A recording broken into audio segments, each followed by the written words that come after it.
In the world of professional wrestling, being in the WWE Hall of Fame is probably one of the biggest accomplishments that you can potentially have. Being a Hall of Famer kind of just solidifies that you had a good career as a professional wrestler. And obviously, to be a Hall of Famer, you kind of have to be a big deal. You have to be a known name. Nobody's don't get to be in the Hall of Fame. So let's get into who I think should be in the Hall of Fame class of 2024. First up, this is one that's kind of already confirmed, and this is Bray Wyatt.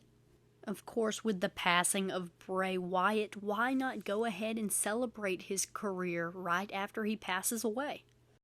Originally, if he hadn't have passed away, I would have said this spot would belong to Batista, but Batista isn't going to be the second guy. He's going to be that number one guy in the Hall of Fame class.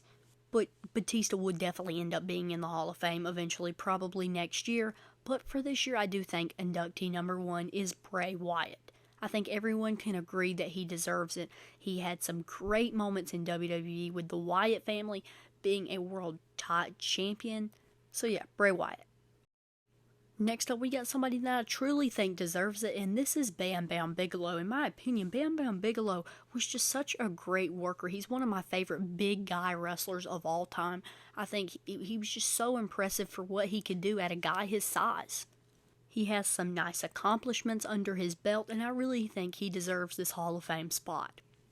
Next up is one that I've been wanting to be in the Hall of Fame for a long time, and this is Victoria. I've made an entire separate video about this, saying that she deserves it, and if it's anybody else, I'm actually going to be very mad, because she was such a good in-ring worker in a time of women's wrestling when it really wasn't about your in-ring performance. It was more about your looks, and she kind of had both.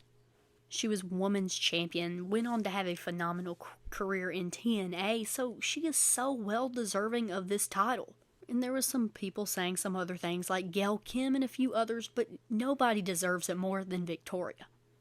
Next up, we have Lex Luger, and Lex Luger is a phenomenal talent. We know that he was a big deal in WCW, and he came on to WWE to also have a good career. As he said he really was the total package. He had that look, he had that muscular look, and yeah, he was a great in-ring performer. And he's definitely Hall of Fame worthy just because of what he did in WCW. But also, I want them to put him in the Hall of Fame now that he's alive, because the Hall of Fame speeches and things like that are never the same when it's somebody that has already passed away, because they can't be there to talk about their best moments. It's people talking on behalf of them. And unfortunately, Lex Luger isn't in the best shape of his life right now. He kind of looks rough whenever I've seen him, so just do it before he passes away. And they always have a tag team in the Hall of Fame class, and there's only really two answers right now, and that's the Midnight Express and Demolition. And honestly, you can induct either one, and I would be happy. I don't really care. I would personally go with Demolition, but I know more about Demolition than I do the Midnight Express, so it doesn't matter. Just make sure both of them end up being in the Hall of Fame. So there you guys have it. That would be my 2024 Hall of Fame class.